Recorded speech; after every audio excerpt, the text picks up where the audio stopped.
Jefi. It's a rainy day here in Chapel Hill, and I thought maybe we'd start off with a little rainy day story. Is a campfire included? It's a little campfire, a little story, a little history lesson, a little story time. Lay it on me. That? Okay. Yeah. So way back when, there was an industrialist by the name of Charles Schwab, not the financial advisor Okay. Charles Schwab, but Charles Schwab he owned Bethlehem Steel, which was the second largest steel company in the U.S. at that time. Okay. And he had a plant that was underperforming. They were just not leading in that. They weren't doing well in their steel production. Okay. So he walked into the night shift to see what was going on. And he said at the conclusion of the night shift, he said to the foreman, "How many units did you guys produce today?" And he said 6. And he took a piece of chalk and he wrote the number 6 on the shop floor and then walked out. Well, when the day shift came on and they were handing stuff off, they said, what's that number? And they said, "Oh, the old man was here last night and he was checking on things, and that's the number we produced." And so the day shift saw that and they produced 7. And then the night shift came in and they saw that it was 7 and they produced 8. And that kept going and going. They were getting That's all amazing. Fired up, right? Yeah. It became the most productive plant in Bethlehem Steel. That's amazing. I love that story. Isn't that something? I heard that a long time ago. Yeah, you can, because you know what? I looked it up on the Google. I'd heard that story a long time ago, and I'm like, I wonder what the details are on that, because I was thinking about the 3 numbers to drive your business, what we're going to talk about. And that's the story. More or less. I love that. I love a little competition. Like, you give me a little competition, and I'm sure most realtors are we all have kind of the same makeup, right? A little tiny bit of competition, you're like, whoop, if you out don't, the roof. and you're in this business, you might want to rethink your career choice. So. Come on, most successful agents are pretty driven. But anyway, that's true. Okay, that's a whole thing. Story for another day.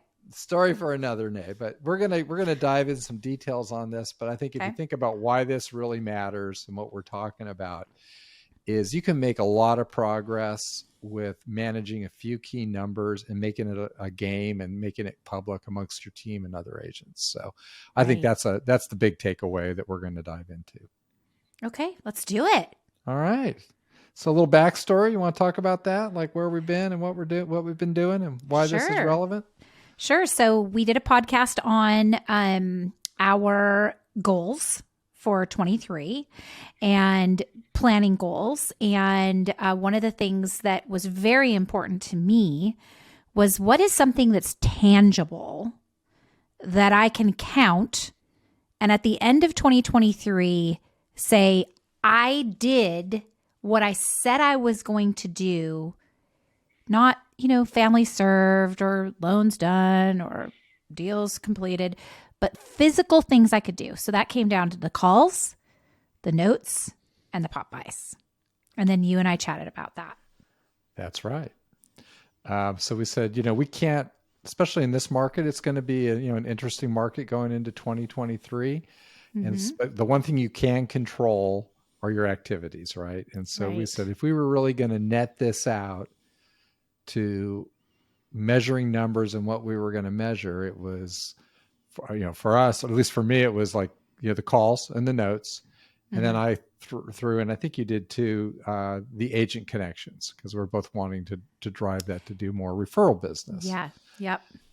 So with that in mind, we came up and we said, okay, let's have that big number and let our teams know. And then every week we're going to do like the countdown. We're going to wipe it clean and see where we are and drive those numbers down, just like Charles Schwab did. And we're going to see what happens, right? I love that. And it's interesting because some of the things we talked about is like, when you look at these numbers, so for me, I want to talk to you about this too. I need to make, in the whole year, I need to make 832 phone calls. And when you think about that, you're like, holy crap, how am I going to make 832 phone calls? So in those phone calls, what you were talking about a second ago is that, we have current clients, past clients, agent to agent, business to business. I mean, there's so many people that I can call and love on. That's my primary purpose for doing these calls is I'm going to call people, love on them, see if they need something from me. But that next step is the competitor in me wants to kick your ass. So I want the whiteboard up too. And I want to be putting those numbers down there and just like having, what are those things? The thermometers. Ooh. Remember the old school thermometers where you fill them in? Okay. So this is taking it to the next level real time. So, because I think our numbers are kind of the same. So, if we're going to zoom in, I have to make 800 voice-to-voice or face-to-face contacts over the year. Yep. I need to send 600 personal notes. Oh my gosh, that sounds like such a big number. I know. And I need to make 200 agent face-to-face or voice-to-voice contacts. So it's 800, 600, 200. Those are my magic numbers. I love that. And we're going to measure the heck out of that. Now what's yours going to be? Well, I did mine. I think I need to go in there and figure out the agent calls, but I've got 832 calls that I need to make in 23. I've got 520 notes and I've got 312 face-to-faces. And here's the funny thing about this. So pop buys, right? Oh, okay. Here's the crazy thing about this. The easiest thing on this whole list for me to do is the face-to-faces. Because I have great parties all year long. So I will easily see 312 people. But writing 520 notes, I know. which is why we have a big goal, right? But we have to break it down into the day, into the week, and then month. Yeah. Again, how you eat an elephant, one bite at a time. So you don't think about the 800 number. I see you're cringing at that one. How do you eat a 300-pound pumpkin? One bite at a time. I like that much better. Thank you. Yeah, I know you do. So you just got to take it into the small things. But so what we're going to do, what's coming next, and we encourage everybody to kind of run these numbers, is buy a whiteboard. Okay. Have it ready for the first of the year. Put it in a spot where everybody can see it, and then write down what those key numbers are. Don't make them like 20 numbers, like 3 max. Right. Keep it really, really simple. And January 1, you're going to know, like, what are those numbers? And you're like, well, when we do our weekly review, this is what we have to do. And we're going to that number's going to count down. Right. And so you do that. I'll do that every Monday with my Monday team meeting.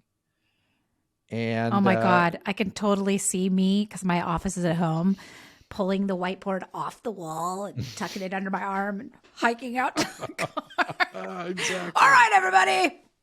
Here's to the moon, to infinity and beyond. Exactly. Here's something that I would, because we didn't even plan this, but I think that having a friendly competition with somebody will help you drive that. So either if you want to do it with us, send us a little note or message, or if you want to choose somebody in your office or choose somebody within the Buffini network or whatever. It's a lot of fun to have that extra level of support. And, January people get gym memberships and they make these lofty goals and then, peter out by the end of January. So right. Here's the thing I want to circle back to that you said is to have 3 numbers, whether it's calls, notes, agent contacts, whether it's face-to-faces, whether it's, your farm and you're dropping off things. It doesn't matter what it is, but I think that anything over 3, I think you're right. It gets just a little too convoluted and it's harder to stay on track. And so when it's harder to stay on track, it's easier to just stop. Right. So pick the 3 numbers for your business that are the most important activities. Mm-hmm. Put them up for everybody to see, and weekly measure where you are. Because I agree with you. You start out great and then you kind of forget about it. And then you look back up and you're behind. If that number's staring at you and it's part of your weekly process to wipe it clean and See where you are counting down.